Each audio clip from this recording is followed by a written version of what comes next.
Mana kita se? Mana? Matu na kini. Hey everyone, আসসালামু Dito sa আলাইকুম। mamanya. Welcome back to my channel বিউ তালিয়া। আশা করছি সবাই অনেক ভালো আছেন। আমরাও আলহামদুলিল্লাহ ভালোই আছি। কিন্তু বাড়ি থেকে আসার পর থেকে দেখছি আমার ময়না পাখিটা একদমই ভালো নেই, কথাবার্তা বলছে না, খাওয়া দাওয়া ছেড়ে দিয়েছে, শুধু ঝিমুচ্ছে। তো এখন ওর বাবা ওর একটু সুশ্রজ্জা করছেন আর কি। আর এই ওষুধটা আমার হাজব্যান্ড বললেন যে ওকে খাওয়ানোর জন্য। এটা হচ্ছে মোরগের ওষুধ, আর এই ওষুধটা হচ্ছে সন্ধ্যার দিকে খাওয়াতে হয়। এটার নাম হচ্ছে Oxybed Balls. এটা হচ্ছে এই ওষুধটা। তো এই ওষুধটা মানে মুরুগদের বা পাখিদের সন্ধ্যার পরে খাইয়ে তারপর ঘন্টা 2 ওদেরকে জাগিয়ে রাখতে হয়। তারপরে হচ্ছে ওরা ঘুমোতে গেল। তো আমার হাজব্যান্ডের তো ফার্ম আছে, ওনার এই সমস্ত ব্যাপারে ভালো আইডিয়া আছে। তো এখন আমি এই ওষুধটা অর্ধেক করে তারপর একটা কাগজে নিয়ে ভেঙে গুঁড়ো করব আর ওর পানির সাথে মিশিয়ে দেব। তো আমার হাজব্যান্ড অবশ্য বলেছিলেন 3 দিন 3বার খাওয়ানোর জন্য, মানে 3 দিন সন্ধ্যার পরে খাওয়ানোর জন্য। তো আমার একটু ভয় লাগছিল যদি কোনো প্রবলেম হয়, তো সেই জন্য আমি আজকে দিয়ে দেখছি। যদি কালকে সকালে দেখি ও ভালো হয়ে গেছে তাহলে কালকে আর ওকে ওষুধটা দেবো না। তো এখন এটা গুঁড়ো করে আমি ওর পানির সাথে মিশিয়ে দিচ্ছি। আর সাথে হচ্ছে ওর পছন্দের একটা খাবার আছে যেটা আমি পাখিদের শপ থেকে নিয়ে আসি, প্যাকেটের মধ্যে পাওয়া যায়। সেই খাবারটা আমি পানির সাথে মিশিয়ে দিচ্ছি যাতে খাবারের সাথে ওষুধের পানিটা ওর মানে খাওয়া হয় আর কি, এই জন্য। না হলে তো খাবে না ওষুধটা। সবগুলো খেয়ে ফেলতেছে ওর খাবারগুলো, ওষুধটা খাওয়ার নাম নেই, সব খাবার খেয়ে ফেলতেছে।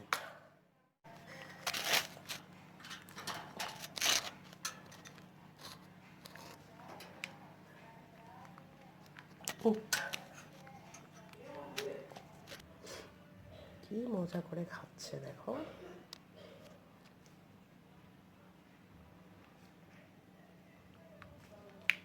হুম,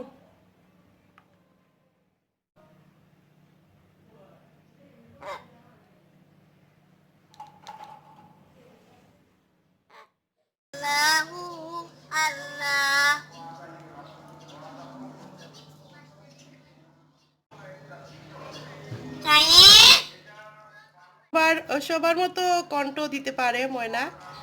একবার বলল সাইনের মতো, আরেকবার বলল হচ্ছে সাইফের মতো করে। এই যে এটা হচ্ছে সাইনের মতো বলল। এখন ও অনেকটা সুস্থ।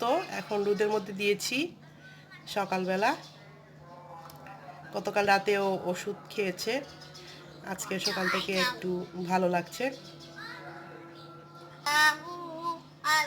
দেখুন কোথায় বসছে, পানি যেটার মধ্যে থাকে সেটা। ওকে যখনই পানি দেওয়া হয় তখনই ও পানি দিয়ে গোসল করা শুরু করে। ওরে বাবা, এটা কি ছিল?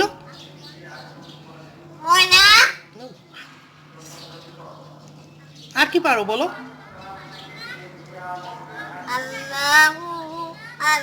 সেটা তো শুনলাম, আর কি কি পারো সেটা বলো।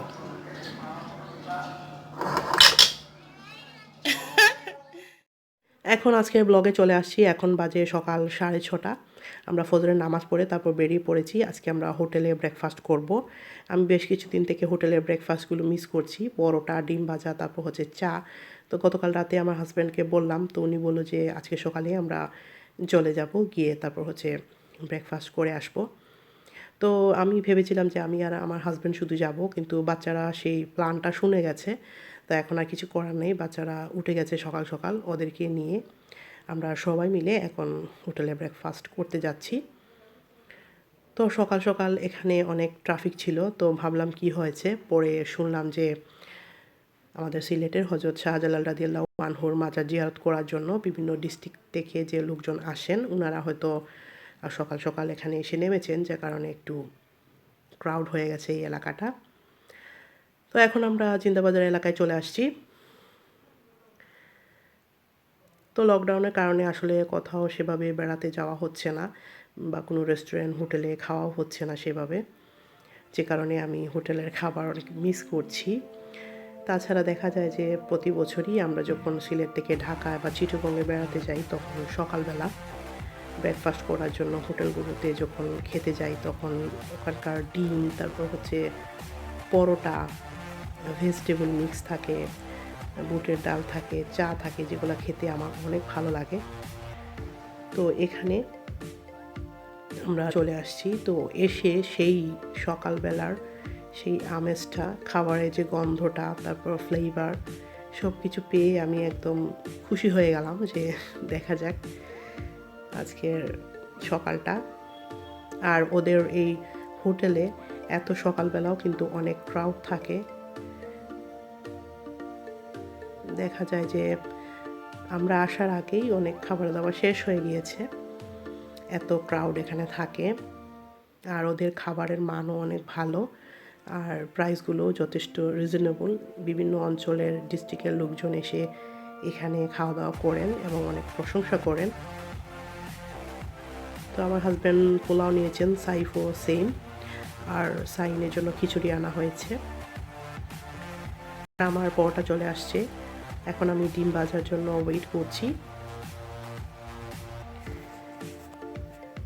এই যে আমার ডিম ভাজা চলে আসছে, এখন আমি পরোটা দিয়ে মজা করে ডিম ভাজা আর বুটের ডাল দিয়ে খাবো।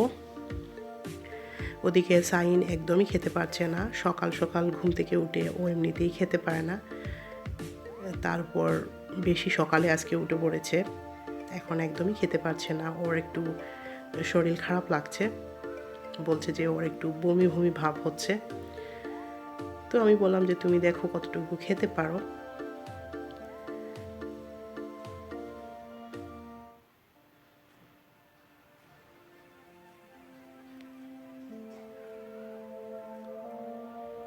এই ঝোলটা আমার অনেক পছন্দ হয়েছে, এটা আলু দিয়ে, তারপর গরুর যে হাড়গুলো থাকে সেগুলো দিয়ে ওরা রান্না করেছে, অনেক টেস্টি ছিল। আর এই হচ্ছে সাইনের অবস্থা, ও খেতে পারছে না একদমই। তো আমি এখান থেকে কমিয়ে দিয়েছি, তারপরেও খেতে পারছে না। আর আমার স্পেশাল চা চলে আসছে। এই হোটেলের চাগুলো খেতে আমার অনেক ভালো লাগে, ওরা কিভাবে যে বানায় অনেক টেস্টি হয়। তো এখন খাওয়া দাওয়া শেষ করে আমরা চলে যাচ্ছি। আর একটু সময় বসার ইচ্ছে ছিল, একটু ডেজার্ট খাওয়ার ইচ্ছে ছিল, কিন্তু সাইনের একটু শরীর খারাপ লাগছে, যে কারণে ভাবলাম যে আর দরকার নেই, বাড়িতে চলে যাই, গিয়ে একটা ঘুম দিলে হয়তো সব কিছু ঠিক হয়ে যাবে।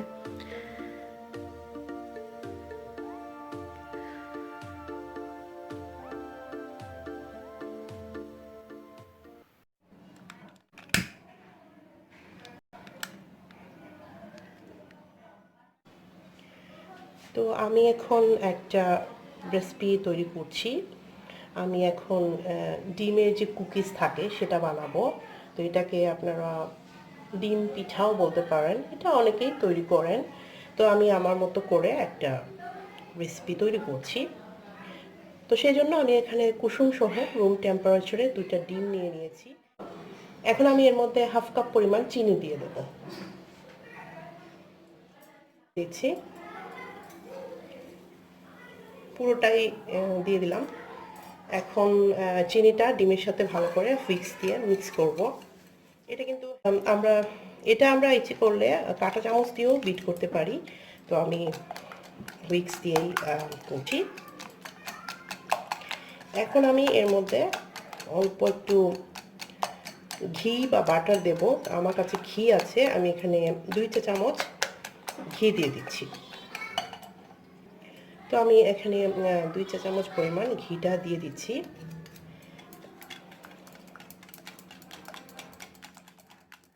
অল্প পরিমাণ দারুচিনি গুঁড়োটা দিয়ে দিচ্ছি, আপনারা চাইলে এলাচের গুঁড়োটাও দিতে পারেন। তো এই গুঁড়োটা দেওয়ার ফলে যেটা হবে, ডিমের যে গন্ধটা আছে সেটা চলে যাবে।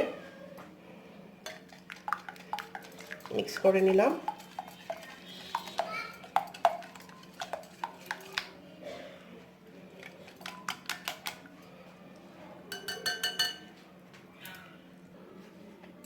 এবারেই আমরা এর মধ্যে হাফ কাপ পরিমাণ গুঁড়ো দুধ দিয়ে দেব, দিয়ে দিলাম।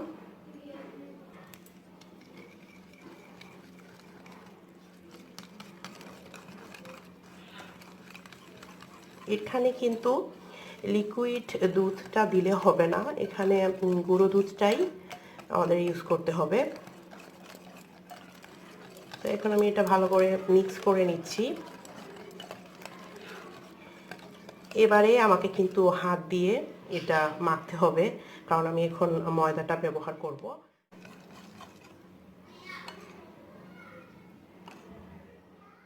এক চিমটি পরিমাণ লবণ দিয়ে দিচ্ছি। এখন আমি এখানে অল্প অল্প করে ময়দা দেব। ময়দাটা আসলে কতটা লাগবে বোঝা যাচ্ছে না। ময়দাটা মেখে আমি যতটা হয় ততটা দিব। তো দেখি একটা পরিমাণ ময়দা নিয়ে নিলাম। এখন এটা মেখে দেখব কতটুকু আমার ময়দা লাগতে পারে।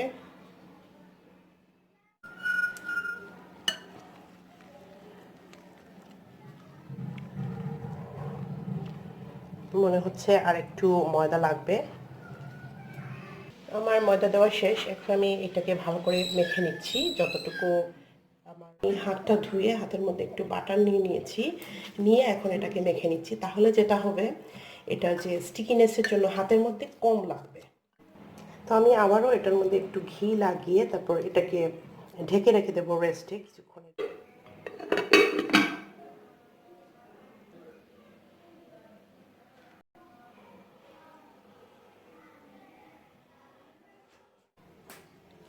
তো প্রায় 10 থেকে 15 মিনিট পর আমি এখন পিঠাটা তৈরি করব। তো এখান থেকে আমি কিছুটা খামির নিয়ে নিচ্ছি।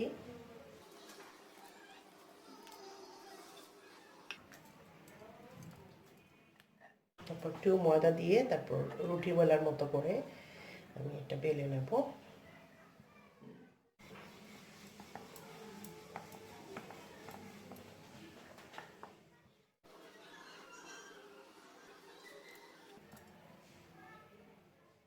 দিয়ে মাঝখানে একটা দাগ মতো করে নিচ্ছি। আর হচ্ছে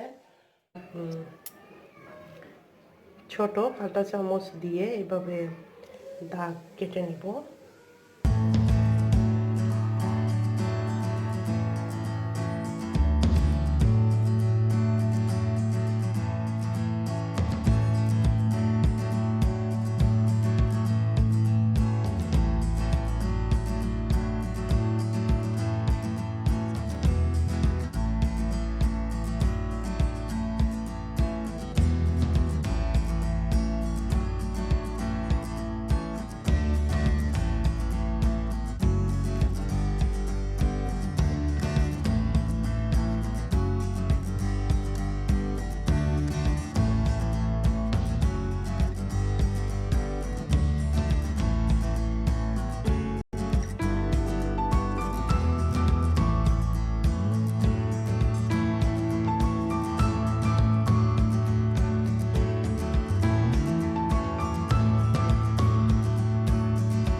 এখন আমি আরও একটা ডিজাইন দেখাচ্ছি। এরকম বড় একটা কাঁটা চামচ নেব, একটু ওয়েল বা বাটার ব্রাশ করে গোল একটু লম্বাটে শেপে করে তারপর হচ্ছে আমরা এরকম কাঁটা চামচের মধ্যে নিয়ে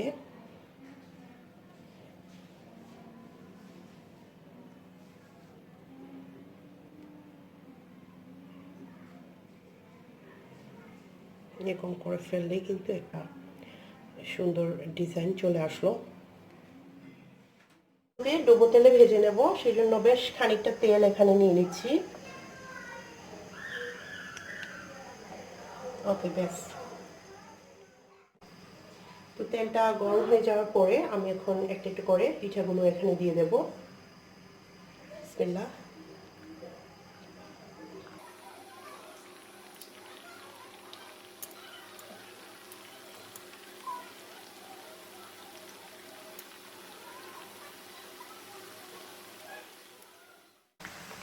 ওয়াও, খুবই সুন্দর হয়েছে। তো এখানে কিছুটা গোল্ডেন কালারের করে আমরা এগুলোকে ভেজে নেব।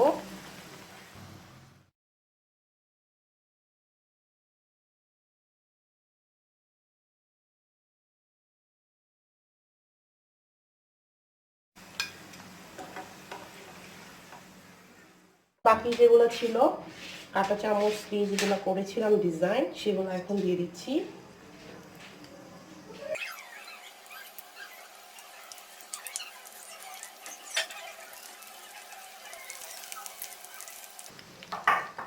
আচ্ছা, এখন আমরা চা দিয়ে এগুলা খাবো। আর এগুলা কিন্তু অনেক দিন পর্যন্ত কন্টেনারে ভরে রাখা যায়, ঠান্ডা করে রাখতে হবে অবশ্যই। মজা। তো আমার আজকের ব্লগটা আমি এখানেই শেষ করছি। সবাই অনেক অনেক ভালো থাকবেন, আমাদের জন্য দোয়া করবেন। আল্লাহ হাফেজ।